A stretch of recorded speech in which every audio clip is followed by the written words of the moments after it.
Good morning, students. Dear students, in today's lecture, we will study about cost benefit analysis, the most important topic for the examination. So, let's see what is cost benefit analysis. सबसे पहले हम देखेंगे cost benefit analysis होता क्या है। Students, exam के purpose से important topic है ये, केयरफुली इसे स्टडी कीजिएगा। पहले समझते हैं कि कॉस्ट बेनिफिट एनालिसिस है क्या। एक कॉस्ट बेनिफिट एनालिसिस, इसे हम बेनिफिट कॉस्ट एनालिसिस भी बोलते हैं, एक ही बात है, चाहे कॉस्ट बेनिफिट एनालिसिस हो चाहे बेनिफिट कॉस्ट एनालिसिस हो, is a process by which organisations can analyse decisions, systems और प्रोजेक्ट्स और determining A value for intangibles. इनका कहने का तात्पर्य ये है कि जो कॉस्ट बेनिफिट एनालिसिस होता है वो एक प्रोसेस है जिसके द्वारा हम क्या करते हैं, ऑर्गेनाइजेशन में जो भी डिसीजंस लिए जा रहे हैं, जो भी सिस्टम वर्क कर रहे हैं, जो प्रोजेक्ट वर्क कर रहे हैं, उनको एनालाइज करते हैं और टेंजिबल वैल्यू को डिटरमाइन करते हैं। ठीक है, टेंजिबल वैल्यूज़ क्या होती हैं ये आगे हम समझेंगे कि टेंजिबल और इनटेंजिबल वैल्यूज़ क्या होती है। तो जो इनटेंजिबल वैल्यूज़ को डिटरमाइन भी हम कॉस्ट बेनिफिट एनालिसिस के द्वारा करते हैं। Okay, the model is built by identifying the benefits of an action as well as the associated cost. जो ये मॉडल है वो बिल्ड किया गया है क्या करने के लिए, आइडेंटिफाई द बेनिफिट्स, जो ऑर्गेनाइजेशन में सिस्टम है, प्रोजेक्ट हैं या हमारे डिसीजंस है, उनके बेनिफिट्स को एनालाइज करने के लिए, और उसके साथ साथ it is associated with the cost, और साथ में कॉस्ट को एनालाइज करने के लिए, यानी कि कॉस्ट और बेनिफिट दोनों को आइडेंटिफाई करना इस मॉडल का काम है। ठीक है, and subtracting the cost from benefits, और जो बेनिफिट्स हैं उनमें से कॉस्ट को सब्ट्रैक्ट करना, घटाना, ये भी इस मॉडल का काम है, जिसे हम कॉस्ट बेनिफिट एनालिसिस कहते हैं। व्हेन कंप्लीटेड, जब ये कंप्लीट हो जाए उसके बाद जो भी बेनिफिट्स हैं उनमें से जो कॉस्ट है, कॉस्ट मतलब खर्चे, जिस काम को करने में जो खर्चे आए हैं, ठीक है, जो कीमत हमें चुकानी पड़ी है, जैसे लेबर की है, मैन पावर की है, मशीन की है, हार्डवेयर की है, सॉफ्टवेयर की है, सर्विसेज की है, इन सारी चीज़ों को कंप्लीट करने के लिए जो कॉस्ट हमें देनी पड़ी है उसे क्या करेंगे, फाइनल होने के बाद, कंप्लीट होने बाद प्रोजेक्ट बेनिफिट्स में से घटा देंगे, तो जो बचेगा वो हमारा बेनिफिट कहलाएगा। इस चीज़ को ही हम कॉस्ट बेनिफिट एनालिसिस कहते हैं। जैसे इसके नाम से पता चल रहा है, कॉस्ट और बेनिफिट, यानी कितनी कॉस्ट हमने लगाई और कितना बेनिफिट हुआ, उसका पूरे का विश्लेषण करना, एनालाइज करना उस चीज़ को, वो हमारा कॉस्ट बेनिफिट एनालिसिस कहलाता है। ठीक है, मान लीजिए सपोज़ करें कि घर पे, मान लीजिए कोई प्रोजेक्ट हम बना रहे हैं या कोई सिस्टम बना रहे हैं, तो उसमें हमने कितना खर्चा किया और उस प्रोजेक्ट या सिस्टम को बेच के या उस पर वर्क करके हमने कितना कमाया, तो ये सारा जो एनालिसिस है वो हमारा कॉस्ट बेनिफिट एनालिसिस कहलाता है। एक cost benefit analysis will yield concrete results that can be used to develop reasonable conclusion around the feasibility and advisability of the decision or situations।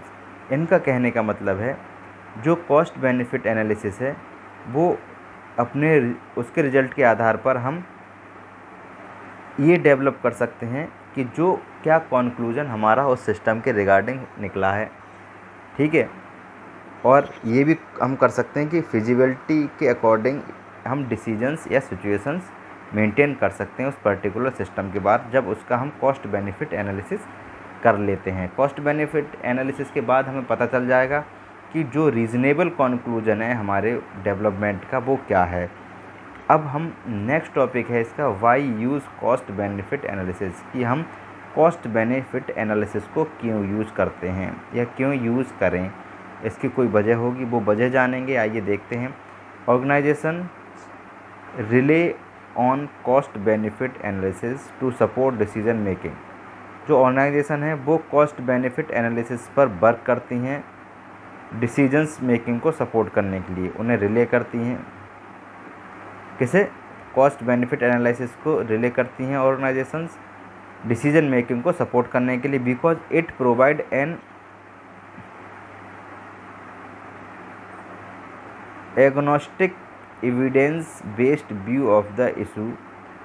क्योंकि ये जो कॉस्ट बेनिफिट एनालिसिस है वो agnostic evidence based, यानी कि evidence के आधार पर एक व्यू प्रोवाइड करता है जो भी इशू हैं उनके लिए, being evaluated without the influence of opinion, और बिना किसी ओपिनियन के, पॉलिटिक्स के और बाइस के ये इसे इन्फ्लुएंस करता है, एवेल्युएट करता है।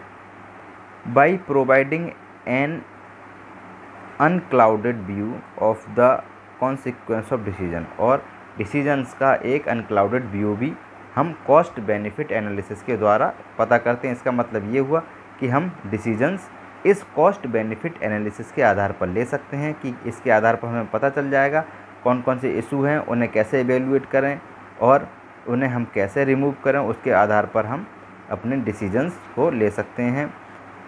Cost benefit analysis is an invaluable tool in developing business strategy. जो कॉस्ट बेनिफिट एनालिसिस है वो एक इनवैल्यूएबल टूल है जो मदद करती है किसमें? बिजनेस स्ट्रेटजी को डेवलप कराने में। एवेल्युएटिंग ए न्यू हायर और मेकिंग, नई इवेल्युएशन के लिए या नए हायर के लिए, मतलब कोई रिक्वायरमेंट के लिए, नए वर्कर को एम्प्लॉय करने के लिए, हायर करने के लिए, और रिसोर्स एलोकेशन और परचेज डिसीजन में ये हमारी मदद करती है। इसलिए हम कॉस्ट बेनिफिट एनालिसिस को यूज़ करते हैं। अब बात करते हैं identifying and categorize cost and benefit. Cost और बेनिफिट को आइडेंटिफाई करना और कैटेगराइज करना, ठीक है।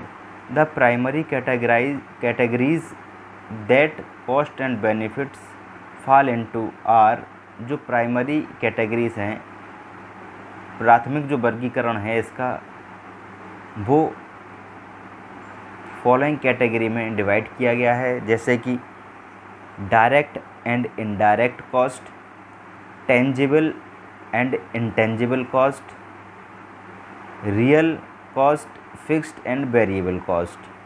तो सबसे पहले हम देखेंगे डायरेक्ट कॉस्ट क्या होती है। Direct cost are often associated with production of the cost of a cost object, मतलब जो भी हमारा ऑब्जेक्ट बनना है उसके प्रोडक्शन के कॉस्ट से एसोसिएटेड होती है डायरेक्ट कॉस्ट। यानी कि प्रोडक्ट की कॉस्ट, सर्विस जो हम प्रोवाइड कर रहे हैं, या कस्टमर की जो कॉस्ट है, या प्रोजेक्ट या एक्टिविटी की कॉस्ट, ये डायरेक्ट कॉस्ट कहलाती हैं, ठीक है। जो हमारी कॉस्ट प्रोडक्शन से एसोसिएटेड हो, यानी कि किसी चीज़ को प्रोडक्शन करने के लिए या किसी प्रोडक्ट को बनाने के लिए जो भी कॉस्ट हमें देनी पड़े, प्रोडक्ट बनाने के लिए हमें सर्विस कॉस्ट भी देनी पड़ेगी, कस्टमर को प्राइस सेट करना होगा, ये सारी चीज़ें हमारी कस्टमर प्राइस जो है वो सब डायरेक्ट कॉस्ट में आ जाती हैं। अब बात करते हैं इनडायरेक्ट कॉस्ट की। Are usually fixed in nature, indirect cost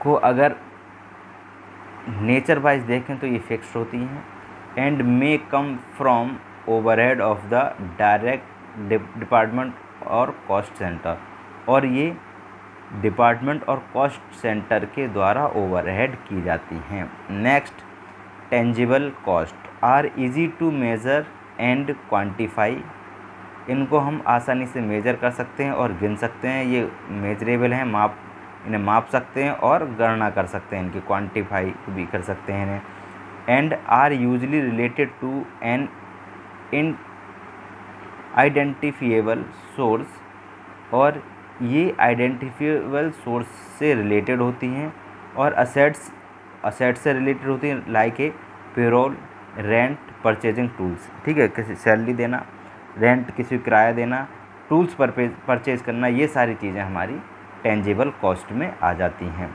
intangible cost में अगर हम देखेंगे, आर डिफ़िकल्ट टू आइडेंटिफाई, इन्हें आइडेंटिफाई करना डिफ़िकल्ट है, ठीक है, कि हम कैसे आइडेंटिफाई करेंगे कि ये टेंजिबल है, इनटेंजिबल है। एंड मेजर लाइक शिफ्ट, इन्हें मेज़र करना भी डिफ़िकल्ट है, जैसे कि शिफ्ट इन कस्टमर सेटिस्फैक्शन, यानी कि कस्टमर की जो शिफ्ट होती है उसके सेटिस्फैक्शन, मतलब कस्टमर को कैसे सेटिस्फैक्शन मिला है, इसे मेजर करना बहुत डिफ़िकल्ट काम है। एंड प्रोडक्टिविटी लेवल, और अपने प्रोडक्ट का प्रोडक्टिविटी लेवल को मेज़र करना, ये भी बहुत डिफ़िकल्ट काम है। तो ये सारी कॉस्टें जो इसमें खर्च होती हैं वो हमारी इनटेंजिबल कॉस्ट कहलाती हैं, इनको कोई फिक्सेशन इनका नहीं होता, ये फिक्स नहीं होती हैं, ठीक है। Now real cost are expenses associated with producing and offering such as labour cost and raw material. Real cost वो होती है जो खर्चा हम किसी प्रोडक्ट को प्रोड्यूस करने में खर्च होता है, यानी कि प्रोड्यूसिंग से एसोसिएटेड जो भी खर्चे होंगे वो हमारे रियल कॉस्ट हो जाएंगे, जैसे लेबर का खर्चा है, रॉ मटेरियल खर्चा है, एट्सेट्रा। नाउ अब बात करते हैं फिक्स्ड कॉस्ट की। फिक्स्ड कॉस्ट आर फिक्स, ये फिक्स रहती हैं, ये चेंज नहीं होती हैं। फिक्स्ड कॉस्ट डोंट चेंज, ये चेंज नहीं होती हैं। जैसे कि डेप्रीसिएशन ऑफ हार्डवेयर, यानी हार्डवेयर पर जो भी डेप्रीसिएशन हो रहा है, यानी कि चीज़ें पुरानी होती जा रही हैं तो उनके दाम में भी गिरावट आती जा रही है, तो depreciation of hardware. Insurance and all fix cost, और ये सारी जैसे डेप्रीसिएशन ऑफ हार्डवेयर है, इंश्योरेंस है, ये सब हमारे फिक्स्ड कॉस्ट हैं, ये चेंज नहीं होने हैं, ठीक है। ये हर साल इंश्योरेंस होता है, उसकी भी कॉस्ट वही रहनी है। वेरिएबल कॉस्ट आर इनकर्ड और ऑन रेगुलर बेस, ये रेगुलर बेस पर चेंज होती रहती हैं। रिकरिंग पीरियड में भी वीकली और मंथली, और इनका जो रिकरिंग पीरियड है यानी कि चेंजेबल पीरियड है वो वीकली हो सकता है या मंथली हो सकता है, डिपेंडिंग अपॉन द सिस्टम, ये सिस्टम पर डिपेंड करता है। तो ये था हमारा टॉपिक, इसके आगे के टॉपिक को कल पढ़ेंगे। आज इतना ही कॉस्ट एंड बेनिफिट एनालिसिस में। Okay, thank you students.